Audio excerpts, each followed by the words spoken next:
Hello trainings, welcome back to our channel brainy training. This is Sandeep. तो class 12 के बच्चों के रिजल्ट की पॉलिसी सीबीएसई ने अपनी वेबसाइट पर डाल दी है। तो 17 जून को ये सर्कुलर जारी कर दिया गया था सीबीएसई की वेबसाइट पे।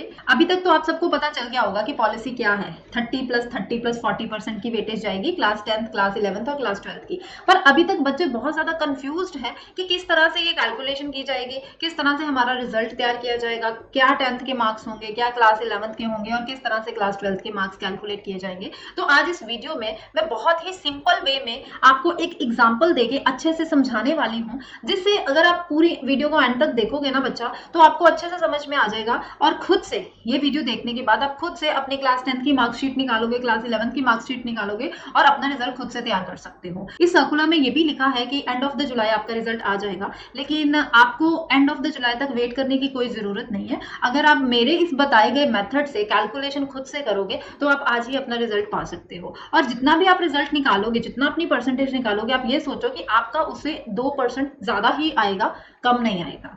तो वीडियो को इसलिए अंत तक जरूर देखना। सबसे पहले बात करें कि क्लास 12 के बोर्ड एग्जाम्स तो कैंसिल हो चुके हैं और क्या क्राइटेरिया यूज करने को बोला गया है आपके रिजल्ट निकालने के लिए।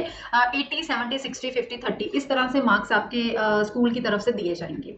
तो सबसे पहले अगर हम बात करें क्लास 10th की, तो क्लास 10th में क्या होगा कि जितने भी आपके मार्क्स आए हैं, ठीक है, उनका एवरेज निकालेगा आएगा। अब टोटल है 5 सब्जेक्ट्स क्लास 10 में, सबके 5 सब्जेक्ट्स मेन 5 सब्जेक्ट्स होते हैं, ठीक है, जिसमें से बेस्ट 3 की परफॉर्मेंस जो होगी आपकी, वो बेस्ट 3 सब्जेक्ट्स लिए जाएंगे, उनके मार्क्स का एवरेज निकाला जाएगा, मतलब कि मीन निकाला जाएगा, ठीक है, और उसका फिर 30% किया जाएगा। वो मार्क्स आपके 12th में ऐड होंगे। 12th का रिजल्ट बनाते समय उसके मार्क्स ऐड किए जाएंगे। उसके बाद क्लास 11 के जो फाइनल एग्जाम्स आपके हुए हैं, और फाइनल एग्जाम्स भी प्रैक्टिकल को नहीं ऐड करना, सिर्फ और सिर्फ थ्योरी को ऐड करना है, ठीक है, और उसके मार्क्स हर सब्जेक्ट का जितने जितने मार्क्स आपके आए उसके 30% निकाला जाएगा और वो मार्क्स सारे आपके क्लास 12th में ऐड होंगे। और लास्ट में अगर हम क्लास 12th की बात करें तो फाइनल एग्जाम्स तो कैंसिल हो चुके हैं, तो पूरे साल में आपके ऑनलाइन यूनिट टेस्ट हुए होंगे, मिड टर्म टेस्ट हुए होंगे, प्री बोर्ड हुए होंगे।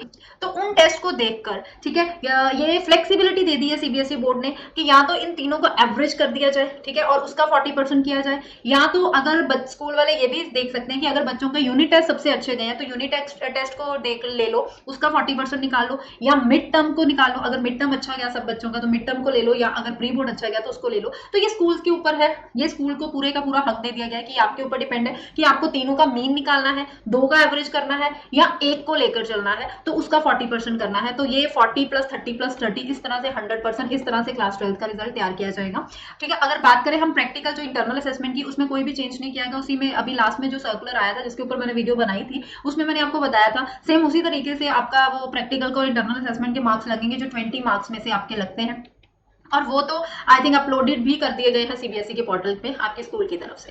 अब बात करते हैं हम थ्योरी के मार्क्स की कि किस तरह से अब आपके थ्योरी के मार्क्स लगेंगे। तो यही क्लास 10th, 11th और 12th की वेटेज को मैं आपको एक एग्जाम्पल दूंगी, ठीक है, उस एग्जाम्पल से आपको मैं कैलकुलेट करना बताऊंगी ताकि आप अपने खुद से मार्क्स को कैलकुलेट कर सकें।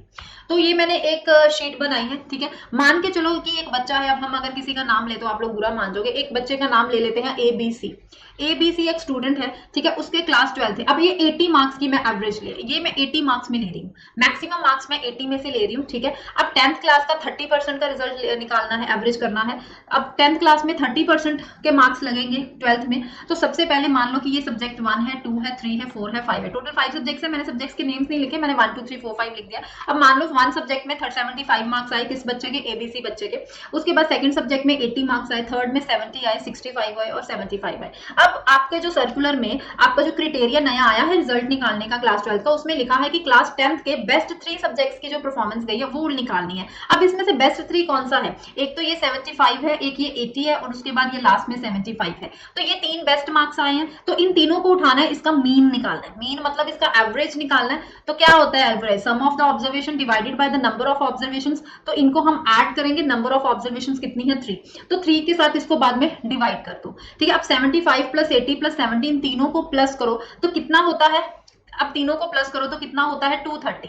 तो अब 230 को जब हम 3 से डिवाइड करेंगे तो कितने पॉइंट्स में आएगा हमारे पास, ये पॉइंट्स में निकाल दो, कटिंग तो हो गई नहीं, 76.6 आएगा। अब ये आ गया एवरेज 76.6, ये 3 सब्जेक्ट्स का। अब इसका क्या करना है, 30% निकालना है। तो 30% किस तरह से निकालेंगे, किसका निकालेंगे, ये 76.6 का। तो क्या करेंगे, 30/100 मल्टीप्लाई बाय 76.6, ये एक जीरो से जीरो तो कैंसिल हो रहा है। अब यहाँ पे हम इसको कैलकुलेट कर देंगे। अब कैलकुलेट करने के बाद आपके पास इसके कितने मार्क्स बनेंगे, पॉइंट्स में बनेंगे 22.98 मार्क्स बन जाएंगे। अब अगर इसको हम अप्रोक्सीमेटली, क्योंकि 0.98 है तो हम राउंड ऑफ कर लेते हैं, ठीक है, तो 23 मार्क्स आ गए। तो इसका मतलब है कि हमें क्या करना है, अब क्लास 12th के जो आपका रिजल्ट है उसमें भी 5 सब्जेक्ट्स है, तो पांचों सब्जेक्ट्स में ये 23 मार्क्स तो आपके आएंगे ही आएंगे।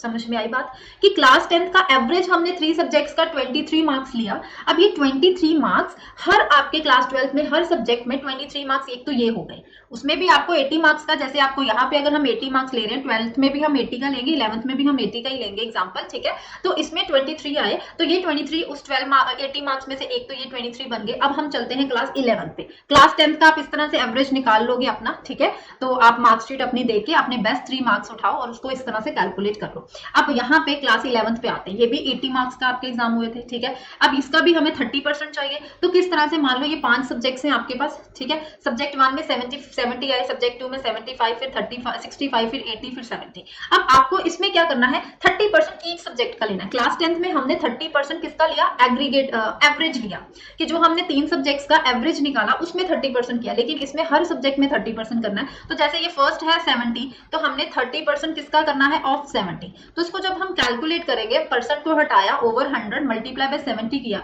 तो एक जीरो से ये जीरो कैंसिल, दूसरी से ये, तो 7 3 21, तो ये 21 मार्क्स आ गए। तो ये 21 हम यहाँ पे लिखेंगे, ये 21 मार्क्स बच्चे हमने यहाँ लिख दिए। इस तरह से 75 का भी आप करोगे कि 30% हमें किसका निकालना है, 75 का, तो 30/100 मल्टीप्लाई बाय 75, ये जीरो से ये जीरो कैंसिल, ये 5 के टेबल में इसकी कटिंग कर दो, ठीक है। तो क्या आ जाएगा, 5 2 10, तो यहाँ पे कितना आ गया, 5 1 5, तो 5 दिस, तो 15 3 ये 45/2 बन गया। आप 45/2 को हम पॉइंट्स में करेंगे तो हमारे पास 22.5 आएगा, तो ये 22.5 आप यहाँ पे लिखोगे। इस तरह से ये इसका 30% करोगे, इसका 30% करके आपको ये आ जाएंगे। तो ये आपके ऐड हो गए। एक तो 10th के मार्क्स 23, 10th के 23 मार्क्स हर एक के लगने ही लगने क्लास 12th में। दूसरे आपके ये नंबर आ गए 23 में, ये 21 भी ऐड होंगे, फिर ये 22.5 सेकंड सब्जेक्ट के आ गए, 23 पॉइंट, क्योंकि देखो जो 11th में आपके सब्जेक्ट्स हैं वही क्लास 12th में होंगे। अगर आपने क्लास 11th में कॉमर्स रखा है, क्लास 12th में भी आप लोग कॉमर्स ही रखा होगा। अगर आपने पीसीएम लिया है तो क्लास 12th में भी आपका पीसीएम होगा। तो फॉर एग्जांपल मान लो कि फर्स्ट में इकोनॉमिक्स में, ये फर्स्ट सब्जेक्ट इकोनॉमिक्स है, अगर आपने कॉमर्स लिया है, ठीक है, और उसके बाद ये आ गया आपके पास बिजनेस स्टडीज आ गया, फिर आपके पास यहाँ पे अकाउंट्स आ गया, उसके बाद इंग्लिश आ गया, और यहाँ पे कुछ और 5th सब्जेक्ट आप देख लो कौन सा है। अगर इकोनॉमिक्स में आपके 11th क्लास में 70 मार्क्स आए थे, तो उसका हमने 30% किया, तो वो 12th मार्क्स में कितने हम ऐड करेंगे, 21, मतलब कि 21 मार्क्स आपके इसमें इकोनॉमिक्स में आपके 12th में लगेंगे। और दूसरा जो 10th में हमने 23 निकाले, एक तो वो लग जाएंगे, वो भी इकोनॉमिक्स में लग जाएंगे, वो सब सब्जेक्ट्स में लगेंगे, ठीक है। तो इस तरह से आपके ये वाले मार्क्स सब्जेक्ट्स में लग जाएंगे। आगे हम अब निकालते हैं 12th का, कैसे आपको निकालना है।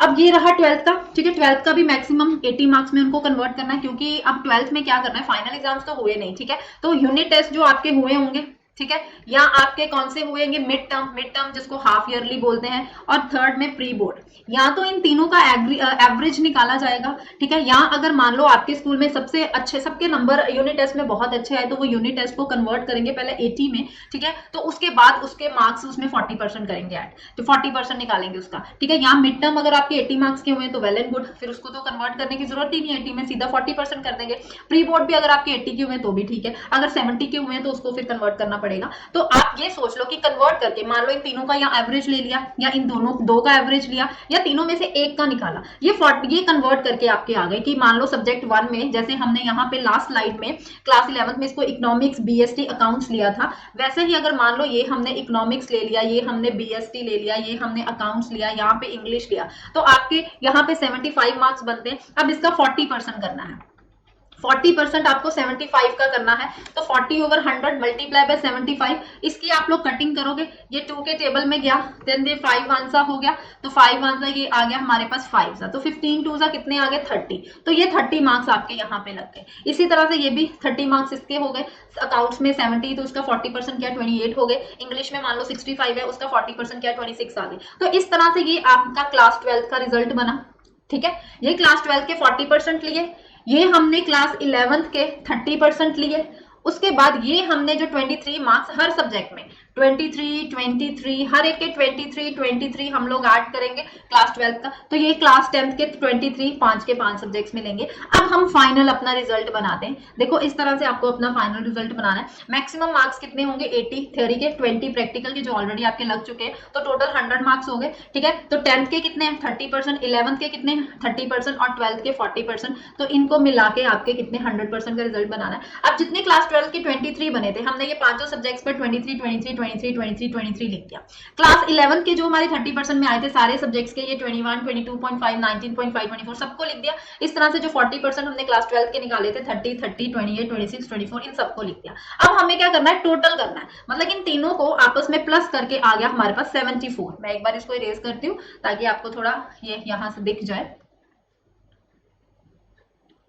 ठीक है, ये इन तीनों को प्लस करके 74 आ गया। ठीक है, अब देखो ये 74 कहां से आया? Out of 80। ये आउट ऑफ 80 मार्क्स आए आपके, 74 आ गए एक सब्जेक्ट में। ठीक है, मान लो फर्स्ट सब्जेक्ट अगर हमने इकोनॉमिक्स लिया है, अगर आप कॉमर्स के बच्चे हो, तो यहाँ पे इकोनॉमिक्स में 80 में से 74 मार्क्स आपके आ गए। अब मान लो 20 मार्क्स आपके प्रैक्टिकल लिख लो या इंटरनल असेसमेंट लिख लो, क्योंकि हर सब्जेक्ट का प्रैक्टिकल नहीं ना होता, तो ये इंटरनल असेसमेंट में भी आ गया। तो इंटरनल असेसमेंट आपकी इसमें फुल गई, तो प्लस 20 मार्क्स, तो टोटल 100 में से कितने बन गए? 94। तो 100 में से 94 आपके इकोनॉमिक्स में आ गए। एग्जांपल दे रही हूं। उसके बाद सेकंड एग्जांपल, जैसे मान लो सेकंड सब्जेक्ट हमारे पास बिजनेस स्टडीज है, तो बिजनेस स्टडीज में इन तीनों को प्लस करके आपके 75.5 बने। कितने में से? 80 में से। तो 75.5 में 19 को प्लस किया तो आपके कितने मार्क्स आ गए? 95 आ गए। तो इस तरह से सबको प्लस करके साथ में हमने ये इंटरनल 20 इंटरनल असेसमेंट, तो ये टोटल मार्क्स आपके बन गए। ठीक है, पहले हमने इनको प्लस किया तो ये बन गए, ये सारे बने। फिर उसके बाद साथ में इंटरनल असेसमेंट के या प्रैक्टिकल के मार्क्स ऐड किए, तो इनको प्लस करके ये 100 में से हमारी लिस्ट बन गई। अब हमने क्या करना है? इसका टोटल करना है। अब आपने इसका टोटल करना है, तो मान लो इन सबको प्लस करके हमारा टोटल कितना बन गया? हमारा टोटल बन गया 460। 460 हमारा टोटल आ गया। ठीक है, अब 460 कितने में से? आउट ऑफ 500 में से। तो आपके मार्क्स कितने आए? 460 आए। आउट ऑफ कहां से? 500 से। इसकी अगर आप परसेंटेज निकालो तो मल्टीप्लाई में 100 कर दो, एक जीरो से ये जीरो कैंसिल, दूसरी से ये भी जीरो कैंसिल। ठीक है, तो ये 5 के टेबल में कटिंग होगी, 5 9 जा 5 2 जा, तो 92% बच्चा आपका 92% रिजल्ट आ गया। मतलब कि आपकी परसेंटेज कितनी बन गई? 92%। तो इसके साथ सीबीएसई ने एक मॉडरेशन भी किया है। मॉडरेशन मतलब कि एक आपके स्कूल को, हर स्कूल को एक रेफरेंस ईयर निकालना होगा। रेफरेंस ईयर के पिछले 3 साल का वो रिजल्ट देखेंगे अपने स्कूल का, कि उनका रिजल्ट मतलब कितने परसेंटेज पर एवरेज जा रहा है, एवरेज कितने परसेंट जा रहा है। ठीक है, हर स्कूल का अलग अलग ही होता है, किसी का 90% पे जाता है, किसी का 95 जाता है, किसी का 98 तक जाता है। तो आपके स्कूल वाले एवरेज देखेंगे। अब उस 3 साल में से जो सबसे बेस्ट ईयर होगा, मतलब मान लो कि उस तीनों साल में से एक साल 95% सबसे हाईएस्ट गए हैं, उनका रिजल्ट सबसे हाईएस्ट गया सब बच्चों का मिला के। ठीक है, तो आपके बने 92%। और मान के फॉर एग्जांपल चलो कि पूरे स्कूल, मतलब कि हर बच्चे का रिजल्ट किसी का 90 आ रहा है, किसी का 92, किसी का 94 आ रहा है, तो उसका सबका एवरेज करके उनका 92 बन रहा है, लेकिन रेफरेंस ईयर कितना था? 95% पे। तो इसीलिए इस बिहाफ पे मॉडरेशन प्लस या -5 मार्क्स की हो सकती है, मतलब कि आपको +5 मार्क्स और मिल सकते हैं ताकि वो अपना रिजल्ट 95 तक लेके आ सके। ठीक है, तो इसलिए 5 मार्क्स प्लस 5 मार्क्स माइनस इसकी मॉडरेशन हो सकती है। हो सकता है क्लास 11th में आप लोगों का रिजल्ट अच्छा ना आया हो, लेकिन पिछले 3 साल से क्लास 12th का रिजल्ट आपके स्कूल का बहुत अच्छा आ रहा है, 95% तक आ रहा है, लेकिन आप लोगों के क्लास 11th में अच्छे मार्क्स नहीं आए, आपके इतने परसेंटेज नहीं बन रहे, तो आपको मार्क्स की मॉडरेशन मिल सकती है। आपको प्लस मार्क्स आपको और मिलके आपका स्कूल वालों ने वो रेफरेंस ईयर का रिजल्ट उतने परसेंट पे लेके आना है, तो इसलिए आपको वो भी ग्रेस मार्क्स मिल सकते हैं, अच्छे मार्क्स मिल सकते हैं। तो अब आप ये सोचो कि इस तरह से रिजल्ट आएगा तो किसके 90% नहीं आएंगे? हर बच्चा बहुत अच्छे मार्क्स लेकर पास होगा। आप अब खुद से ये आपको समझ में आ गया कि किस तरह से आपको अपने क्लास 10th की, क्लास 11th की, 12th की कैलकुलेशन करनी है। ठीक है, आपको अपने यूनिट टेस्ट के मार्क्स पता होंगे, प्री बोर्ड के पता होंगे, तो आप खुद से अपना रिजल्ट तैयार कर सकते हो। ठीक है, तो all the best for all of you. तो अगर वीडियो अच्छी लगी तो वीडियो को लाइक जरूर करना। आई होप आपको सबको अब कैलकुलेशन में कोई प्रॉब्लम नहीं आएगी, सबको समझ में आ जाएगा कि हमने अपना रिजल्ट किस तरह से तैयार करना है। तो आप खुद से रिजल्ट तैयार कर सकते हो। आपको अब रिजल्ट के डेट की आने की कोई, एक मैं और पूरी डिटेल वीडियो लेके आऊंगी जिसमें पूरे सर्कुलर में जितने भी पॉइंट्स मेंशन किए हैं कि आपका रिजल्ट कब आना है, प्राइवेट बच्चों का क्या होगा, आपके कौन कौन से स्कूल में कमेटी मेंबर्स बैठेंगे जो आपका रिजल्ट तैयार करेंगे, और भी बहुत कुछ बताया है उस सर्कुलर में, पूरा डिटेल में अलग से एक वीडियो बनाऊंगी। इस वीडियो में मैंने सिर्फ आपको बताया है कि आपको अपना रिजल्ट कैलकुलेट किस तरह से करना है। तो मिलते हैं नेक्स्ट वीडियो में, तब तक के लिए bye bye and take care.